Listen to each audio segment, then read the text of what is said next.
Hello everyone, how are you doing? This is MD Tech here for another quick tutorial. In today's tutorial, I'm going to show you how to download a Google Docs spreadsheet as a CSV file format.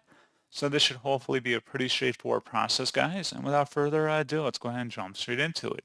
So what I have to do is select the File tab up at the top left, and then select Download, and then select where it says comma separated values .csv. Select that, and then that's all you have to do. So pretty straightforward process, guys. And as always, thank you for watching. I do hope that was able to help you out, and I do look forward to catching you all in the next tutorial. Goodbye.